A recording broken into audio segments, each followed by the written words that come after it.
Bienvenidos, bienvenidas. El seminario web vuelve a ser otro momento de encuentro con el Padre General que acaba de dirigir una carta a toda la Compañía de Jesús sobre el cuidado de las personas y el cuidado apostólico. El cuidado es un concepto central en nuestra espiritualidad y nuestra manera de proceder, un concepto que la crisis sanitaria lamentablemente ha vuelto a poner en el corazón de nuestras vidas. El objetivo de este webinar es profundizar en la comprensión de esta carta que ahora el Padre Arturo nos resumirá a modo de introducción. El cuidado de las personas y el cuidado de nuestros apostolados. Cuidarnos mutuamente es un deseo, pero es también una responsabilidad. Debemos cuidarnos. ¿Cómo hacerlo? ¿De qué manera quiere proceder la Compañía de Jesús en este cuidado? ¿Cómo hacer para que a nadie le falte el cuidado? Soy Cipriano Díaz, consejero en el Gobierno General. Haré de coordinador en esta cita entre vosotros, entre ustedes y el Padre Arturo Sosa. Arturo, nos introduces en el tema. La pandemia del COVID-19 ha acelerado la transformación de la vida humana exigida por el cambio de época que vivimos, quizás sin la suficiente conciencia de su profundidad. La pandemia ha puesto de manifiesto la importancia del cuidado, como lo acaba de decir Cipri. El cuidado en muchas dimensiones de nuestra vida. Ha hecho ver tanto descuido acumulado por décadas en el modo como los seres humanos nos hemos relacionado entre nosotros, con la naturaleza y con Dios. Podemos aprender de esta pandemia cómo el cuidado de uno mismo y el cuidado de los otros está íntimamente relacionado. En la fiesta de la Anunciación del Señor, me dirigí a toda la compañía con una extensa carta sobre el cuidado en el gobierno de la vida y misión de la compañía en este cambio de época.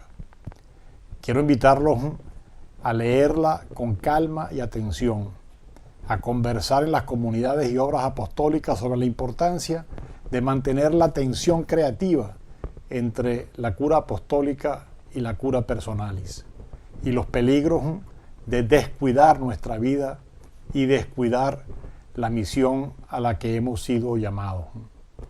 El descuido de una comporta el descuido de la otra. El carisma y modo de proceder de la Compañía de Jesús incluye esta tensión. Desde la encarnación hasta la Pascua, Jesús muestra el compromiso radical en el cuidado de la creación necesitada de reconciliación. Sigue actuando en la historia, sigue cuidando a los suyos, como nos lo hace ver con sus apariciones. A María Magdalena, los discípulos de Maús y los apóstoles. Jesús cuida de ellos, la llama por su nombre, les indica dónde echar la red para pescar, les prepara el alimento que necesitan después de la faena, les abre los ojos y calienta el corazón para que puedan ver y sentir los signos de su presencia. Dar lo mejor de nosotros mismos a la misión nos exige cuidar el discernimiento en común y la planificación apostólica iluminados por las preferencias apostólicas universales. En ellas encontramos indicaciones concretas para articular la cura apostólica y la cura personalis. Cuidar nuestra vida espiritual nos permite no perdernos en el camino hacia Dios que estamos llamados a mostrar a todos los seres humanos. Cobra sentido profundo cuidar la vida de los descartados, multiplicados exponencialmente en esta pandemia como consecuencia de las estructuras injustas de nuestro mundo, incapaces de poner a los seres humanos y al bien común al centro de las decisiones políticas locales, nacionales o mundiales. Acompañar a los jóvenes es un ejercicio continuo de aprendizaje de lo que significa cuidar el presente y el futuro de la humanidad, en el que se renueva el sentido de nuestra vida y misión. El descuido de la naturaleza ha quedado al desnudo durante la pandemia del COVID-19. Seguirla descuidando es la mayor de las irresponsabilidades de una humanidad que se ha topado con su fragilidad y recibido una estruendosa lección sobre la necesidad y posibilidad de reaccionar como la única humanidad que somos, sin distingo de culturas, edades o religiones. Volver a las fuentes ignacianas nos ha permitido releer la vida de Ignacio como una experiencia de ser cuidado e invitado a cuidar. En la autobiografía, Ignacio muestra cómo es conducido y cuidado por Dios mismo.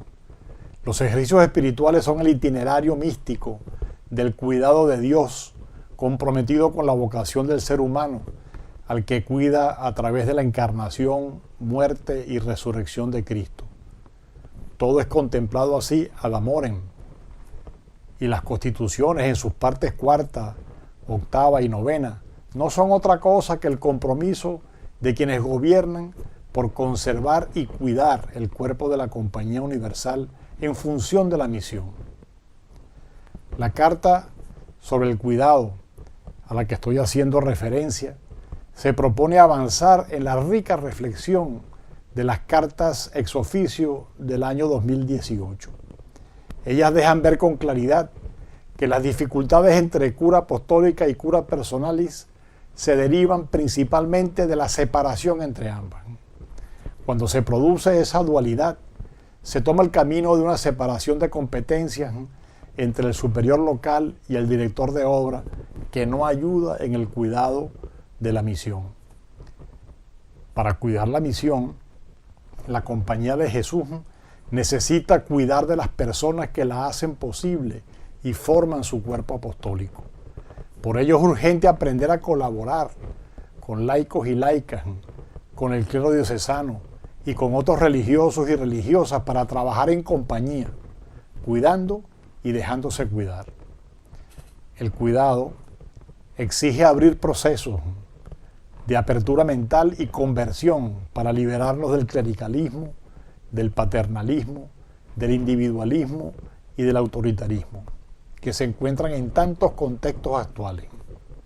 Cuidar y dejarse cuidar es crecer en compañía universal. Es parte esencial de la cultura de nuestro cuerpo apostólico.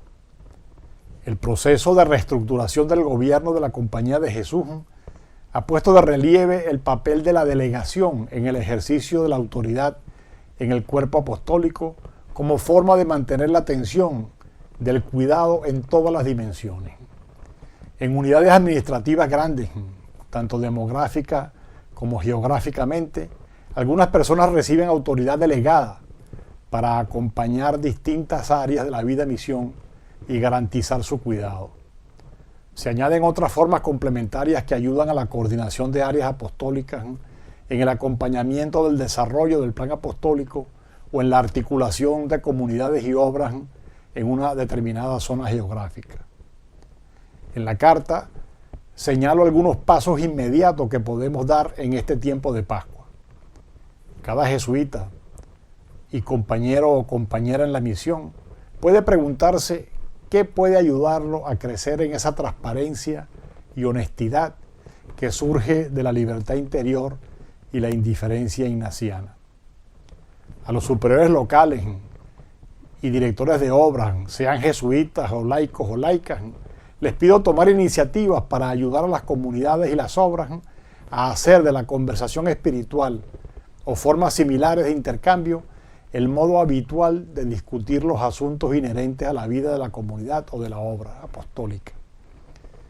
Cada superior mayor puede preguntarse cómo crecer en su capacidad de dialogar a fondo con los miembros de su provincia y los compañeros o compañeras en la misión que tienen responsabilidades en ella. Estamos ante el desafío de construir una cultura del cuidado a través del diálogo en profundidad entre los compañeros o compañeras en la misión, de manera que manteniendo el máximo respeto a la conciencia y vocación de cada uno, se genere un ambiente de discernimiento que ilumine la planificación apostólica de cada obra en el conjunto del plan de cada provincia o región a la luz de las preferencias apostólicas universales. Saquemos el mayor provecho posible de la experiencia de la pandemia COVID-19 para ser capaces en la etapa siguiente de superar todo descuido y poner el cuidado al centro del modo de relacionarlos unos con otros en la vida misión a la que somos llamados. Gracias, Arturo, por esta introducción que creo que nos sitúa bien en el corazón de lo que has querido expresar en la carta y lo que has querido comunicarle a la compañía en general, a esta compañía mínima compañía colaboradora, laicos y jesuitas, a todos nosotros. Precisamente desde Valladolid un laico te interroga, te dice, oye, para los laicos podrías explicarnos también un poco qué es eso de cura personal y cura apostólica, que les suena un poco a latín. Es latín. Sin duda que es latín, es el cuidado de las personas y el cuidado de lo que se hace apostólicamente. La palabra clave es la de cuidado. Y desde que comenzamos este proceso, después de la Congregación General, hemos estado siendo cada vez más conscientes que no podemos separar la vida de la misión. Y la vida hay que cuidarla y hay que cuidar la misión. El sentido de la vida es la misión. El sentido de la misión requiere la vida de las personas que están comprometidas. Entonces, se trata de cuidar esa tensión, porque hay que cuidar las personas como personas, ¿no? Pero personas que están llamadas a participar en una misión. Y hay que cuidar en la misión sin sacrificar la misión o las personas. Esa tensión es lo que se aborda en esta carta, y hay que hacernos conscientes de que forma parte de nuestra forma de ser. El carisma de la compañía no puede existir sin esa tensión. Esta carta la vienes pensando desde hace tiempo. De hecho, creo que en la misma carta se habla que en 2018 se inició como un proceso de consulta con los superiores a través de las cartas que normalmente cada año te escriben a ti.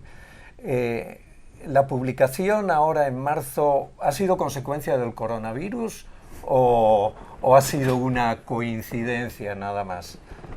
Una coincidencia, porque no estaba previsto el coronavirus en ese intercambio. Ha sido un proceso largo porque, bueno, la invitación a reflexionar sobre este tema fue en el año 2018 y recibimos, en la carta se ponen las cifras, más de 1.300 respuestas, algunas de ellas realmente de una complejidad y profundidad, y todas con una gran cantidad de información. Entonces quisimos trabajarlo como muy poco a poco y para poder continuar. O sea, estamos claros que este tema es un tema que no se puede dar por sentado que ya sabemos todo.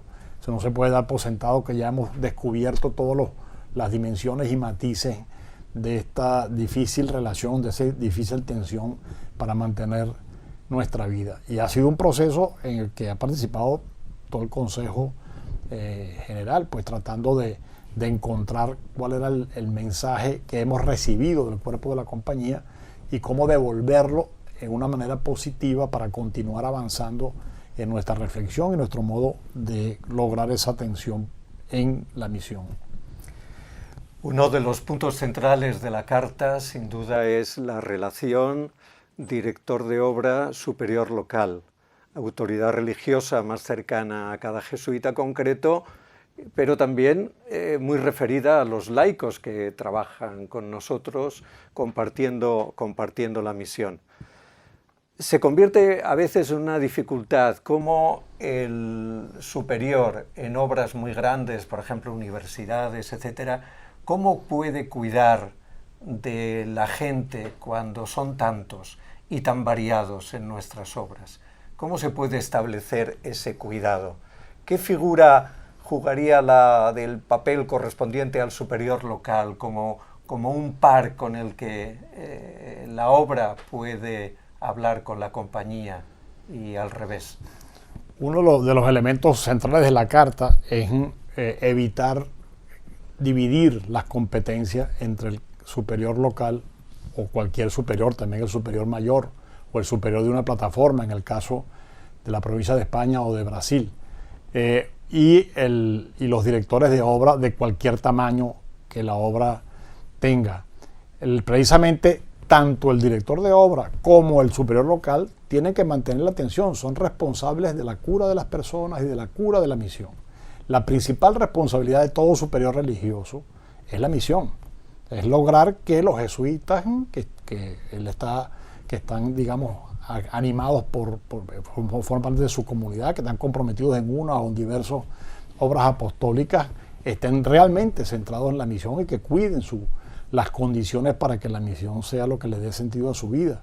Un director de obra tiene que ocuparse de las personas. O sea, el director de obra no es un administrador de bienes inmateriales, es fundamentalmente un líder de un equipo de trabajo que tiene que lograr que se articule alrededor de la misión. Entonces hay muchos niveles en esa relación. Nadie está exento de entender la complejidad de lo que tiene a su alrededor. El director de obra no se puede escudar en que él tiene muchas responsabilidades en la administración de la obra y que eso le ocupa toda la energía y todo el tiempo. Y el superior no se puede escudar en que la obra es muy grande y él no entiende de ese camino. O sea, la misión es compartida, realmente compartida. Por tanto, todos tienen que hacer el esfuerzo de comprender a fondo por qué estamos en esa obra y cuál es el sentido y cómo se puede animar a las personas que están ahí. Fundamentalmente, el papel de un superior es precisamente animar el espíritu que da sentido a la obra, de procurar que haya realmente discernimiento, de procurar que las personas logren encontrarle sentido a lo que hacen desde la vocación a la que son llamados, como jesuitas o como laicos, laicas u otras congregaciones religiosas.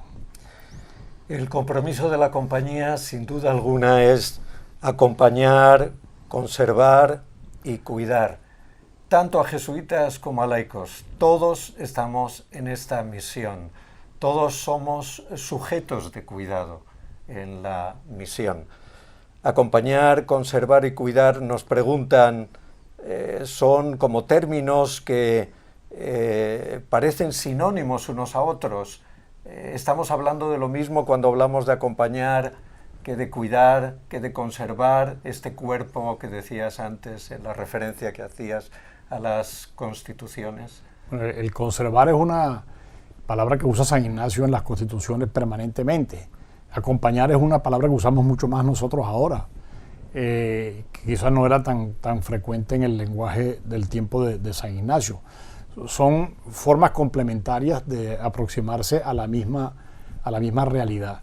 En estos días pensaba que si tuviéramos que traducir lo que es el espíritu, ¿no? Que usan palabras muy extrañas muchas veces en las traducciones, el paráclito, pues a lo mejor hay que llamarlo el acompañante. Y el acompañante, como lo hace el Espíritu Santo que nos dejó el Señor, es el que se ocupa un poco de todo, se ocupa de que tenga sentido la vida, de indicar el camino, de animar cuando uno se cansa. El acompañar es una palabra que a mí me gusta utilizar en ese mismo sentido, o sea, en el sentido de que el acompañante no sustituye al acompañado, sino que está con él y indica, anima,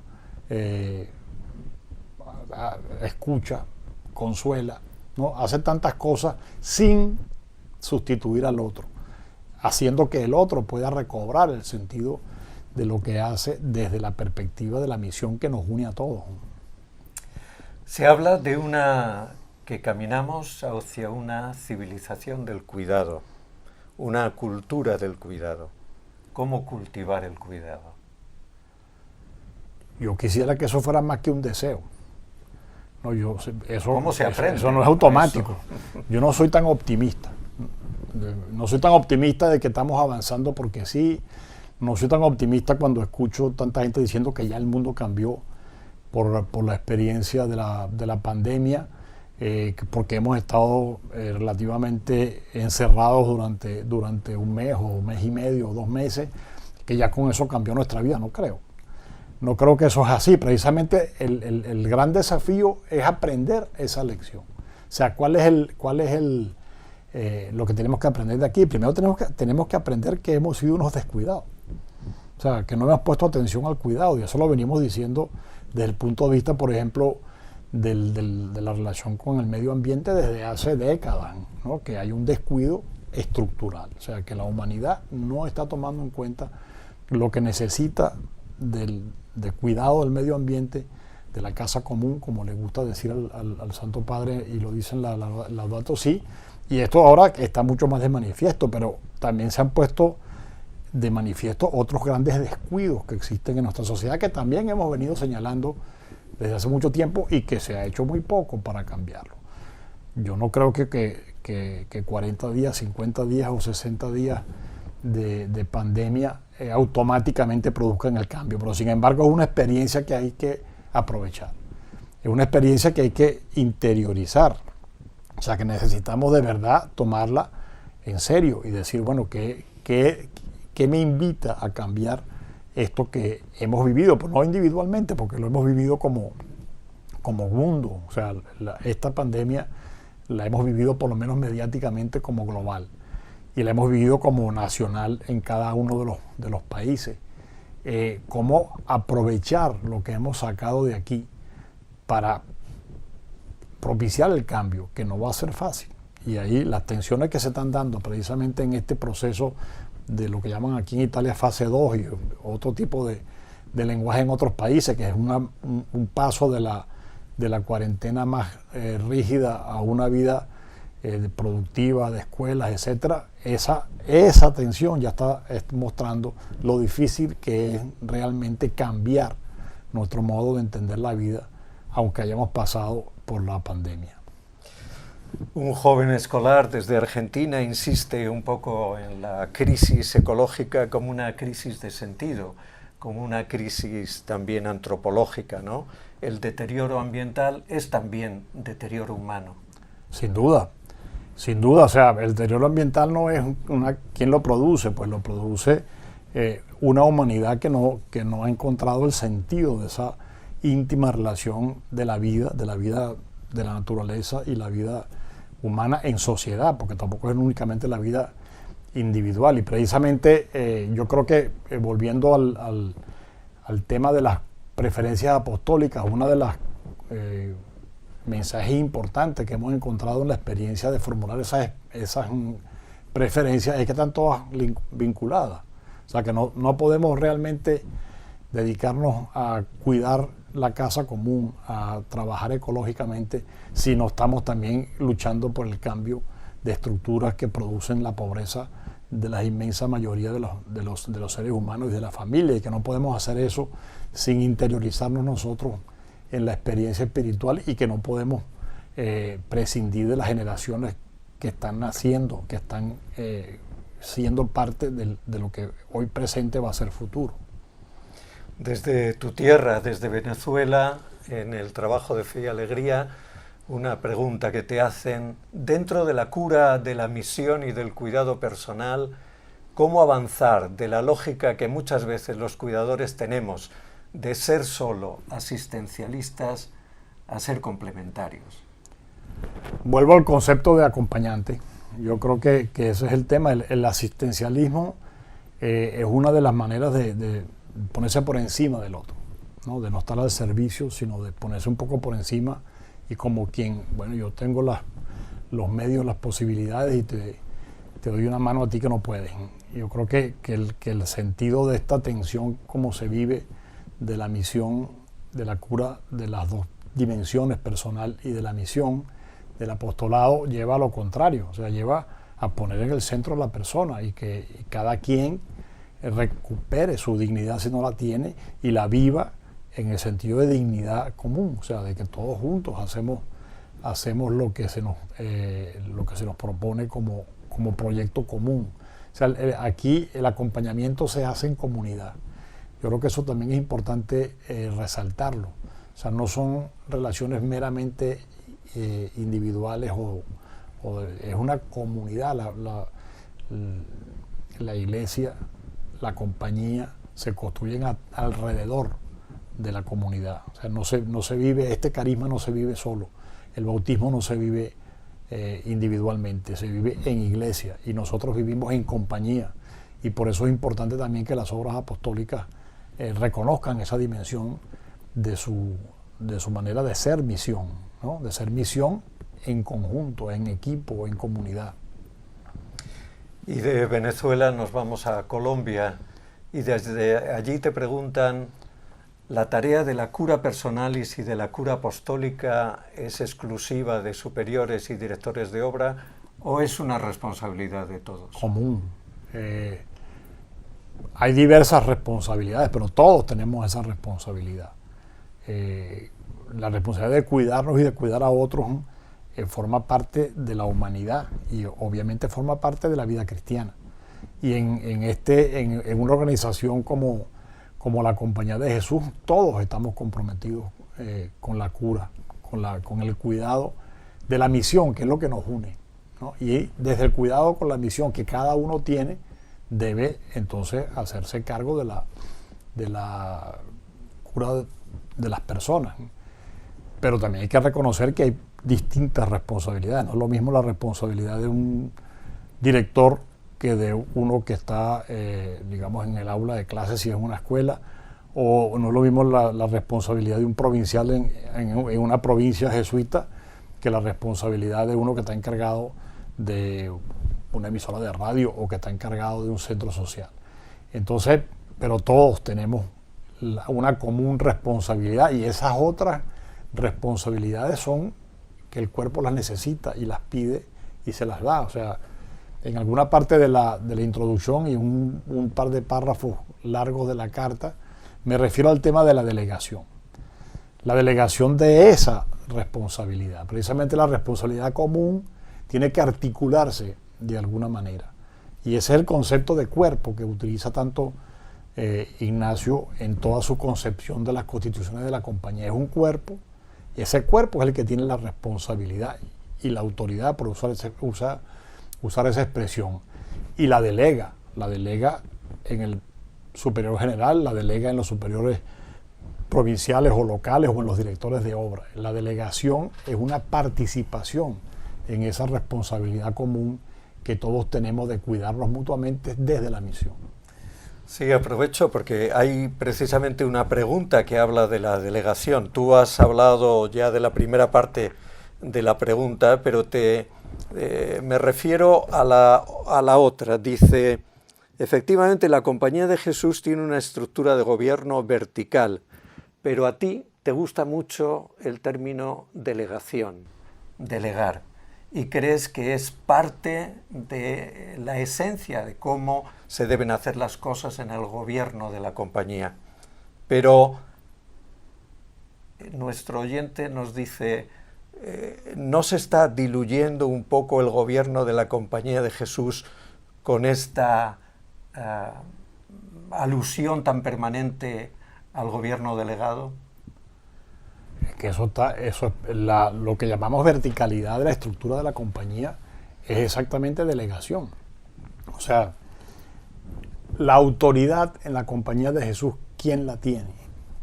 Según las constituciones hechas por Ignacio, la tiene el cuerpo, la compañía reunida en congregación general, ¿no? Que eso no es una persona, es la compañía, ¿no? En los primeros tiempos de la compañía se suponía que la congregación general eran todos los jesuitas, ¿no? O sea, todos los profesos. Cuando la compañía creció, eso se hizo imposible y hoy también lo es. Y se hace pero eso es la compañía la que tiene la autoridad. Y es la compañía, el cuerpo de la compañía reunido, no por su cuenta, reunido en discernimiento, en escucha del Espíritu, que delega. Y delega toda la autoridad en el superior general en términos ignacianos.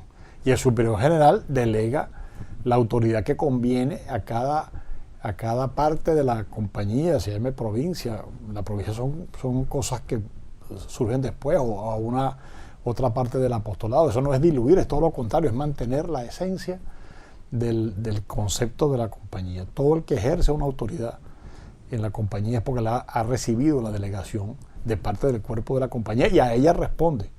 O sea, es un delegado, por tanto, tiene que dar cuenta no es un monarca, ¿no?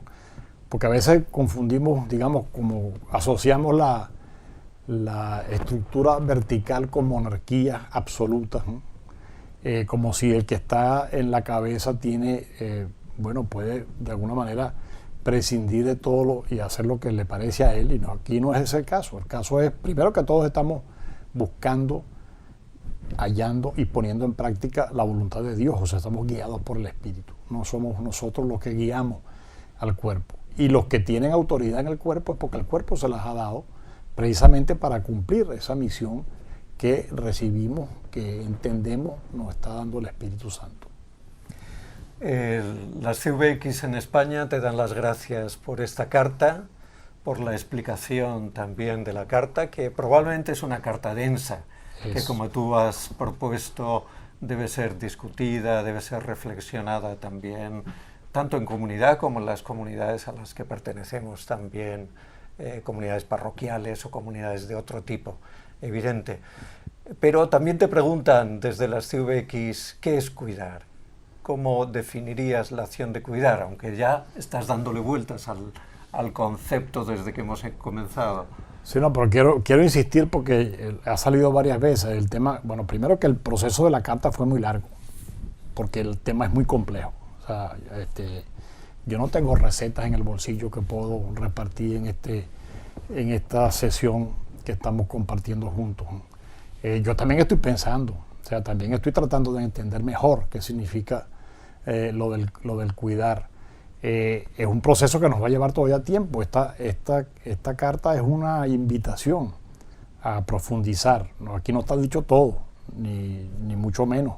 Y esta sesión que estamos teniendo en esta tarde no sustituye el trabajo de leer una carta que es densa y a veces farragosa, porque los conceptos son complicados. Y yo no me atrevería a dar una definición simple de cuidar, pero creo que la palabra tiene bastante sentido. O sea, cuando hablamos de cuidado y descuido, estamos aludiendo a algo muy humano. Cuando una persona es cuidadosa, es una persona que le pone atención a las cosas, es una persona que no deja pasar, es una persona que escucha. En el caso nuestro, que escucha a los otros, porque a través de los otros habla el Espíritu. Es una persona capaz de darse cuenta del contexto en el que vive.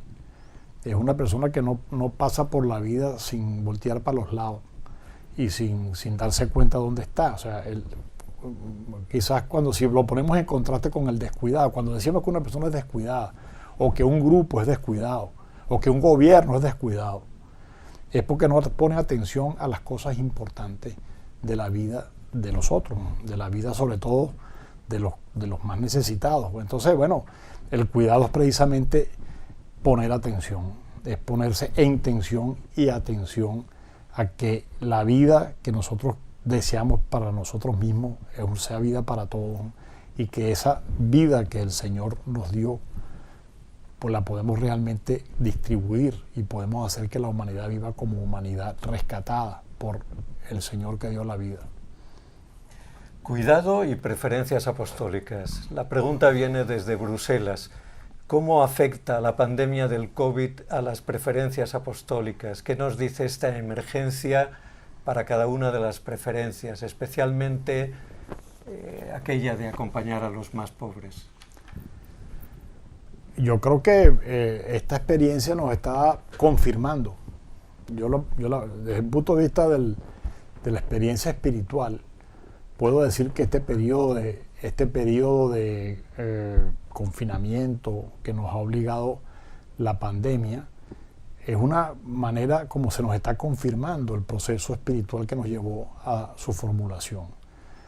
Las cuatro están claramente vinculadas con esta experiencia. Si nosotros no cuidamos la conexión con Dios, la vida espiritual, si no ejercitamos nuestra vida espiritual, pues es muy difícil que entendamos todo lo que está detrás de esto y que saquemos las lecciones que esta experiencia nos puede dar a través de lo que estamos viviendo. Y obviamente lo que ha puesto de manifiesto es la cantidad de descartados que existen en el mundo y cómo hay unas estructuras que no permiten realmente incorporar, integrar, hacer justicia. O sea, obviamente los más pobres son los que han sufrido las consecuencias más drásticas de esta situación. O sea, cuando se habla, por ejemplo, de las consecuencias en el tema del empleo, de lo que va a ser la fase posterior a esta que estamos viviendo actualmente, ¿quiénes son los que pierden el empleo? En alguna parte leí y me quedó grabada la imagen, porque se dice que estamos en la misma barca, pero esta persona decía, no estamos en la misma barca, estamos en la misma tormenta. La tormenta sí la compartimos todos. El mar está encrespado para todos nosotros, pero estamos en diferentes barcas. Hay gente que tiene unas barcas que no se mueven, que están seguros y que la pasan, hasta le sacan provecho al mar tormentoso. Y hay otras barcas que a la primera ola se voltean, y como le pasa a los que cruzan el Mediterráneo para llegar a Europa. Entonces, esta segunda preferencia, bueno, está requete confirmada, que si no hay realmente una capacidad de entender el mundo de los pobres, y si no hay capacidad de caminar con ellos, si no hay capacidad de con ellos buscar un cambio para que lo que venga después no produzca los mismos efectos que lo que ha producido, que ha puesto de manifiesto esta pandemia, es claro. El tema de acompañar a los jóvenes es obvio. O sea, es muy interesante ver cómo la perspectiva, como los jóvenes han afrontado la pandemia y como nosotros los más viejitos lo hemos hecho. Yo creo que hay una mirada muy distinta y ahí tenemos la oportunidad de aprender cómo es la mirada del joven que hoy ante la pandemia descubre, entre otras cosas, el sentido de su propia vida, o sea, cómo él puede dedicarse a contribuir a un mundo mejor. Y bueno, sobre la parte de la relación con la naturaleza ya hemos hablado. O sea, esta pandemia ha puesto de manifiesto el inmenso descuido que tenemos de la casa y que nos invita a cuidarla. O sea, que yo entiendo esta experiencia desde el punto de vista de las preferencias como una confirmación de lo que el Señor nos está llamando a través de la iglesia y a través de lo que la compañía ha propuesto en las congregaciones y en las preferencias. A ti, como al Papa Francisco, te gusta decir que estamos ante un cambio de época. El COVID ha venido para que nos lo creamos de verdad. ¿Cómo va a ser ese cambio de época? ¿Cómo será? ¿Cómo te lo imaginas? ¿Cómo tendremos que caminar en esta novedad? Es que no es el Papa Francisco ni yo, es que el Concilio Vaticano II ya hablaba, ahí estamos hablando de hace 50, casi 60 años. Toda mi formación universitaria, ese tema salía una y otra vez. O sea, el tema de que esta época histórica, que la llamamos de la Ilustración, o la época del racionalismo, la época de la industria que conocemos, que sus límites están ahí y que sabemos que tenemos que aceptar el paso a otra época, que esa época no está hecha, que tenemos que hacerla y que van a ser de lo que podamos nosotros hacer. O sea, las épocas históricas no cambian de un día para otro, necesitan décadas para eso. Y cuando lo estamos viviendo, es muy difícil hacernos conscientes de que estamos viviendo ese cambio de época. Creo que es lo que el Papa Francisco ha insistido veces, yo también he insistido otras veces, es para que nos demos cuenta que estamos en eso, que no podemos pensar el mundo en las categorías del mundo del que venimos, ¿no? Y eso es una de las ventanas que nos abrió las preferencias apostólicas, que miremos al mundo con la mirada de los jóvenes, que son los que tienen una percepción distinta del cambio de época porque arrancaron en otro momento. Nosotros venimos de una experiencia diversa. Entonces, eso, hay cosas muy evidentes como lo de la información, por ejemplo, el haber vivido globalmente esta experiencia de la pandemia, como otras que se viven globalmente, que el sentido de globalidad que hoy tenemos es muy distinto al de hace 50 años o hace 40 o 30. Entonces, bueno, ¿qué va a pasar con qué nos vamos a mover? ¿Cuál es la energía que va a mover el mundo en el futuro, que no es la energía fósil que ha sido por 100 años la que se ha utilizado para producir lo que tenemos en nuestra mesa y lo que tenemos en nuestras casas?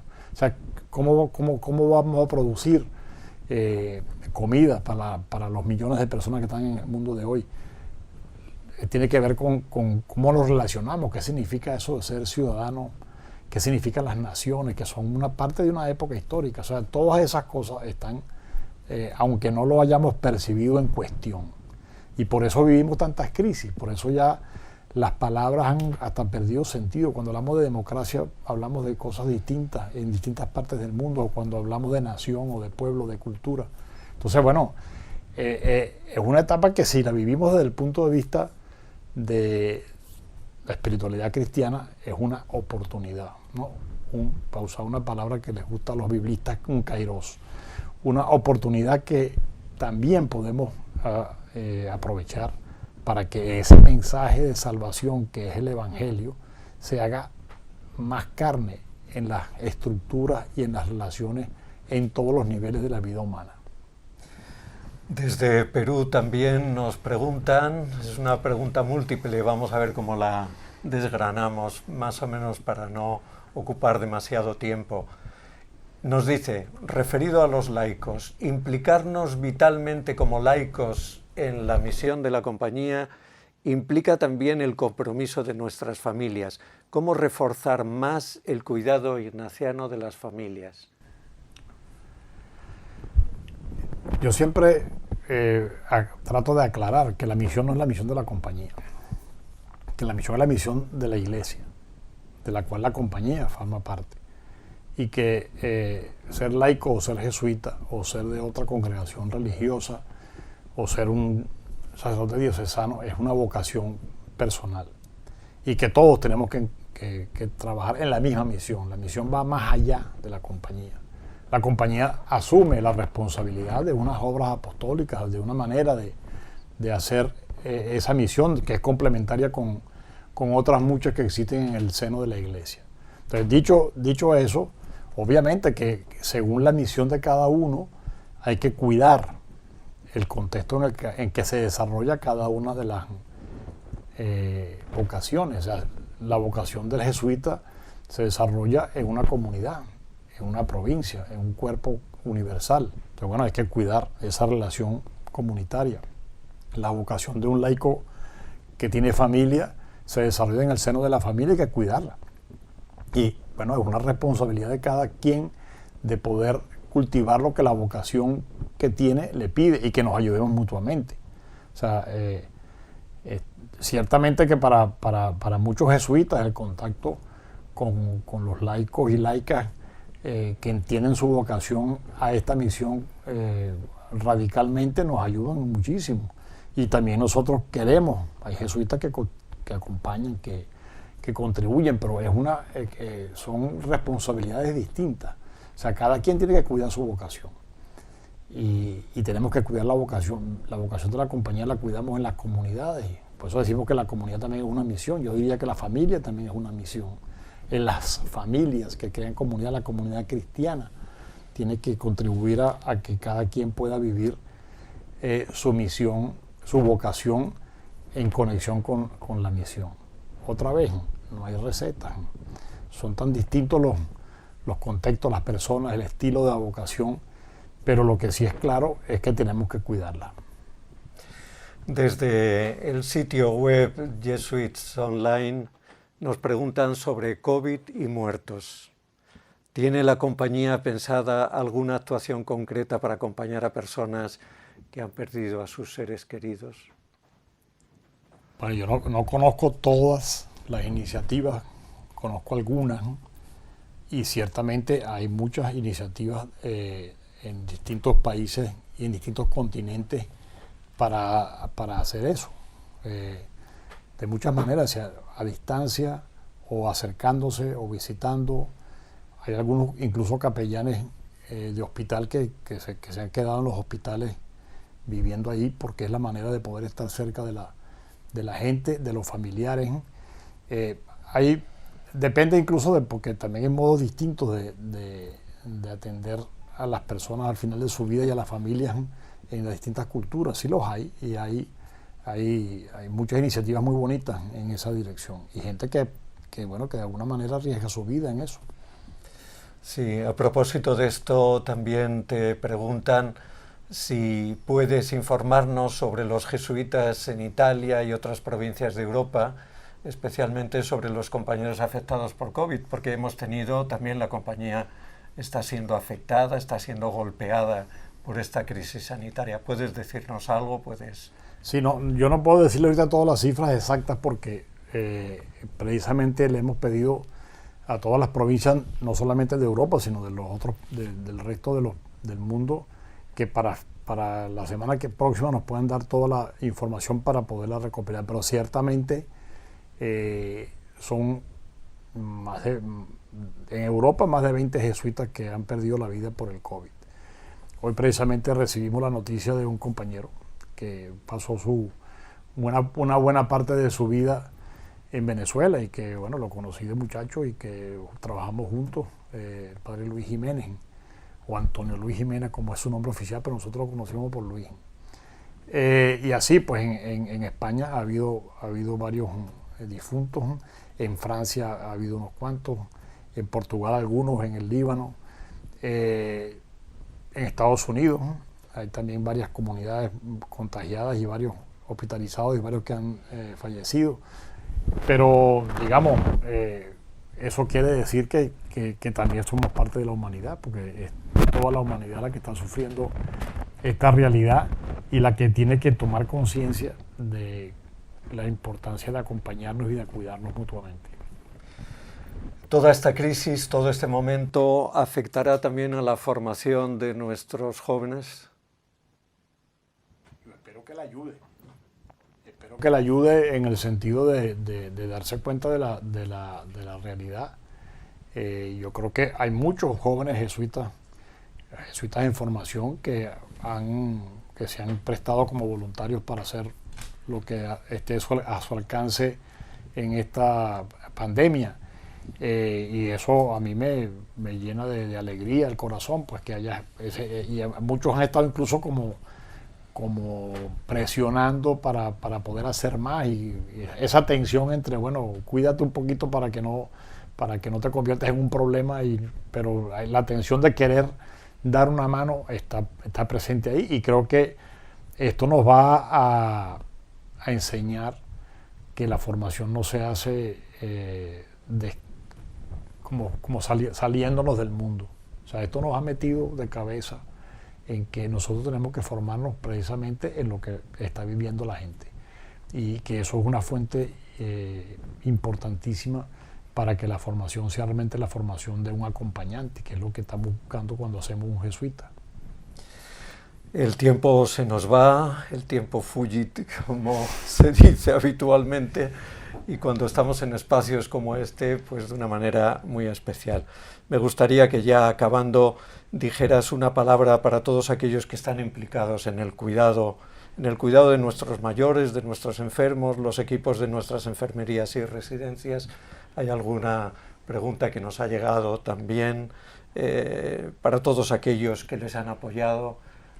¿Cuál es tu palabra? ¿Cuál es tu consuelo? Mi palabra, la primera es de agradecimiento. O sea, 1.000.000 de gracias, muchos millones, porque no se puede poner, las gracias no se pueden contar en números. De verdad, de corazón, muchas gracias, porque ciertamente que los ancianos aquí en Europa y en otras partes han sido los más afectados por el coronavirus. Todos los que han tenido esa valentía de estar al cuidado de los más ancianos, pues merecen mi reconocimiento y el agradecimiento de toda la compañía, y no pierdan el ánimo, porque esto parece que nos va a durar un poquito más. O sea, que esto no se va a acabar la próxima semana y necesitamos mantener hacer esa cultura del cuidado a la que me refería antes.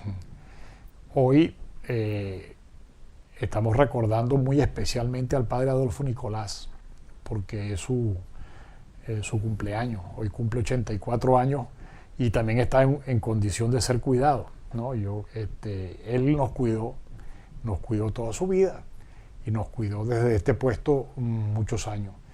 Le debemos mucho y quiero agradecer a los que lo están cuidando a él también.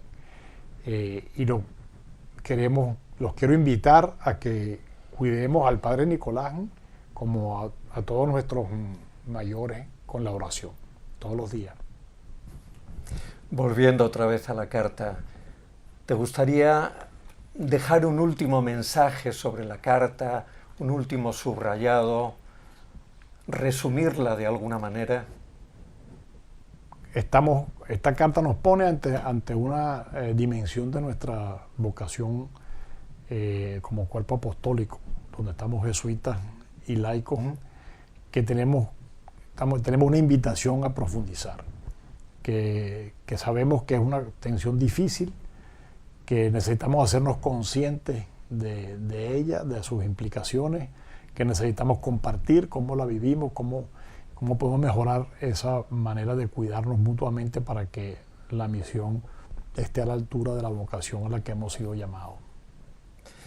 Pues muchísimas gracias, Arturo. Muchísimas gracias también a todos vosotros, a todos ustedes que nos han seguido en este webinar. Gracias a nuestros compañeros también de la Oficina de Comunicación, a Estefano, a Robert, a John, a Pierre. Gracias, Padre Arturo Sosa, y hasta la próxima. Buenas noches.